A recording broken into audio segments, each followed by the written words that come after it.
இந்த மாதிரி வேறு தேவைகள் நடந்தே போகும். வேலிக்கரையில் நிறைய தென்னை மரங்கள் வந்து கிராமத்துக்குள்ளேயே வந்து இருக்கிறதான் இந்த பாருங்க வரக்கூடிய ஒரு பெரிய இந்த பிளாமரத்தில் பாருங்க ஒரு பிளாமரம் ஒன்று நிற்கும். அதற்காக அந்த இடத்த வந்து பெரிய காயம் ஒன்று நிற்கிது. நல்ல குளிர்மைகளோட தான் இந்த காணி வந்து அமைஞ்சிருக்கு.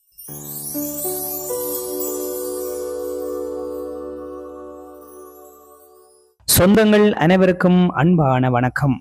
கிளிநொச்சி சாந்தபுரத்தில் வந்து பார்த்தீங்கன்னு சொன்னால் ஒரு 8 பரப்பு காணி வந்து ஒரு வீட்டோட விற்பனைக்காக வந்திருக்குது. காணிக்குள்ளே போகிறதுக்கு முன்னுக்கு வந்து பார்த்தீங்கன்னு சொன்னால் பாருங்க அந்த வேலிக்கரையில் நிறைய தென்னை மரங்கள் வந்து வச்சிருக்கிறாங்க. இவ்வளவு காய்களோடு இருக்குன்னு பாருங்க. ஒவ்வொரு மரமும் நான் காட்டுறேன் உங்களுக்கு பாருங்க.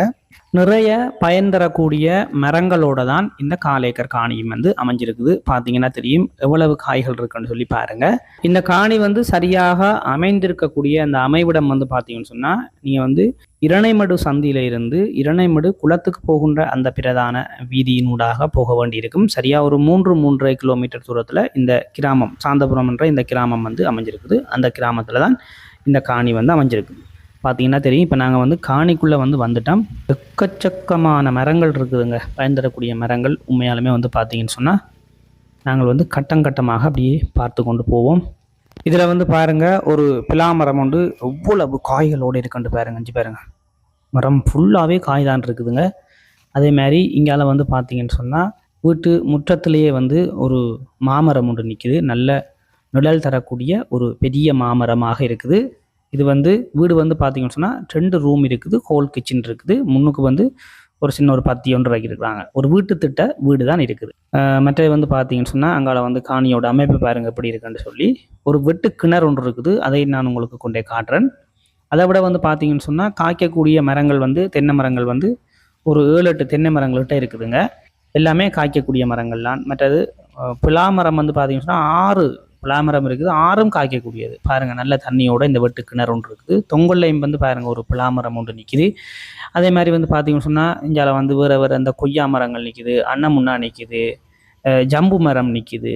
இப்படி பயன் தரக்கூடிய மரங்கள் தேசி மரம் நிற்கிது. இப்படி நிறைய மரங்கள் இருக்குது. வீட்டுக்கு பின்னுக்கும் வந்து பார்த்தீங்கன்னு சொன்னால் பாருங்கள் அந்த வீட்டோட அமைப்பு இதான் வந்து சீட் வந்து போட்டிருக்குது. இனம் வீட்டுக்கு பின்னுக்கும் வந்து பார்த்தீங்கன்னு சொன்னால் ஒரு பிலாமரம் ஒன்று இருக்குது. அதுவும் பாருங்கள் நல்ல காய்களோட இப்போ தான் வந்து பிஞ்சு பிடிச்சிருக்கு பாருங்கள். நல்ல ஒரு அமைப்பான ஒரு காணி ஃபுல்லாகவே வந்து நிறைய மரங்களோட நல்ல குளிர்மையாக நல்ல நிழலாக இருக்குது. காணி பார்க்கும்போதே உங்களுக்கு தெரியும். பின்னுக்கு வந்து ஒரு இடைவெளி ஒன்று இருக்குது. மரங்கள் இல்லாமல் ஒரு சொற்பமாக வந்து அவங்க வந்து கத்தரி வெண்டி மிளகாய் இந்த மாதிரி தோட்டங்கள் செய்கிறதுக்காக அந்த இடத்த வந்து ஃப்ரீயாக வந்து வச்சுருக்காங்க. வீட்டு தோட்டம் வைப்பதற்காக அந்த இடத்த வந்து அவங்க வந்து ஃப்ரீயாக வச்சுருக்காங்க. இந்தியாவில் வந்து கூடுதலாக கத்தரி வெண்டி மிளகாய் பைத்தை இந்த மாதிரி மரக்கறிகள் வந்து நல்லா விளையும். அதுக்காக அந்த இடத்த வந்து அவங்க ஃப்ரீயாக வந்து வச்சுருக்குறாங்க. இந்தியாலையும் பாருங்க ஒரு பிலாமரம் ஒன்று நிற்கிது. ஒரு 6 பிலாமரம் இருக்குதுங்க. 6 பிலாமரமே நல்ல காய்களோடு இருக்குது. வீட்டினுடைய பின்பகுதிக்கு நாங்கள் இப்போ வந்துட்டோம். இங்கேருந்து வீடை பார்க்கும்போது பாருங்கள் 2 ரூம் அப்படியே இருக்குது.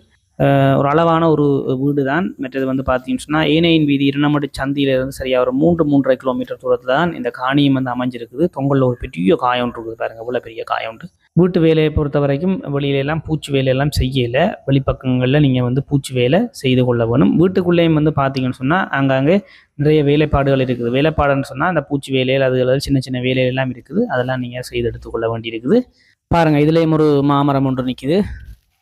நல்ல 2 பெரிய மாமரம் நிற்கிதுங்க. நல்ல காய்க்கக்கூடிய மாமரம் நிற்கிது. நல்ல குளிர்மையான ஒரு இடமாக காணப்படுகிறது. நிறைய மரங்கள் இருக்கிறதால நல்ல ஒரு குளிர்மையாக இருக்குது. எனக்கு ரொம்பவே பிடிச்சிருக்குது. கொஞ்ச நேரம் வந்த உடனே அதில் இருக்கணும் போல இருந்தது. அவ்வளவு நல்லாவும் நல்ல குளிர்மையாகவும் இருக்குது. இந்த காணி நல்ல ஒரு சதுர காணியாக இருக்குது. 8 பரப்பு காணி. நிறைய காய்கள் இருக்குது பாருங்க. இந்த பிலாமரத்தில் இவ்வளோ காயன்று பாருங்களேன். உண்மையாலுமே ஒரு நல்ல ஒரு அமைப்பான ஒரு காணி உண்டு. எல்லா வசதியும் இருக்குது. தண்ணி வசதி இருக்குது. கரண்ட் வசதி இருக்குது. வீடும் இருக்குது. பள்ளிக்கூடம் வந்து பக்கத்தில் இருக்குது. அந்த பள்ளிக்கூடத்தில் வந்து AL வரைக்கும் இருக்குது. இப்படி நிறைய வசதிகளோடு தான் இந்த காணி வந்து அமைஞ்சிருக்குது. பள்ளிக்கூடம் வந்து நடந்தே போகலாமுங்க. சரியாக வந்து பார்த்தீங்கன்னு சொன்னால் ஒரு 100 மீட்டர் தூரத்தில் பள்ளிக்கூடம் இருக்குது. நடந்தே போகக்கூடிய தூரத்தில் அமைஞ்சிருக்குது. சந்தையெல்லாம் வந்து பார்த்தீங்கன்னு சொன்னால் இந்த கிராமங்கள்லேயே இருக்குது. எல்லா வசதியும் வந்து அந்த கிராமத்துக்குள்ளேயே வந்து இருக்குது. நீங்கள் டவுனுக்கு வந்து வாரன்னு சொன்னால் ஒரு கச்சேரி அலுவல் ஒரு ஹாஸ்பிட்டல் அலுவல் இந்த மாதிரி வேறு தேவைகளுக்கு தான் நீங்கள் வந்து டவுனுக்கு வர வேண்டியிருக்கும். மற்றபடி வந்து பார்த்தீங்கன்னு சொன்னால் அங்கேயே சந்தையிலேருந்து பள்ளிக்கூடங்கள்லேருந்து எல்லா வசதிகளும் வந்து அந்த கிராமத்துக்குள்ளேயே வந்து இருக்குது. இப்படி எல்லா வசதியோடையும் தான் இந்த காணி வந்து அமைஞ்சிருக்குது. உங்களுக்கு தேவைப்பட்டதுன்னு சொன்னால் இந்த காணியை வந்து நீங்கள் வந்து தாராளமாக வந்து நான் இதில் என்னுடைய நம்பரை தரேன், எனக்கு நீங்கள் வந்து அழைப்பை ஏற்படுத்தி நேரடியாக வந்து பார்வையிட்டு எடுத்துக்கொள்ளலாம், ஒன்றும் பிரச்சனை இல்லை. இந்த காணியோட விலையை வந்து நான் இப்போ சொல்லிடுறேன். இந்த காணியோட விலை வந்து பார்த்தீங்கன்னு சொன்னால் வெறுமனே 32 லட்சம் ரூபா தான் சொல்கிறீங்க. ஆனால் வந்து நாங்கள் கொஞ்சம் கதைச்சி பேசி எடுத்துக்கொள்ளலாம், ஒன்றும் பிரச்சனை இல்லை. இதில் என்னுடைய நம்பரை தரேன், அழைப்பை ஏற்படுத்துங்க.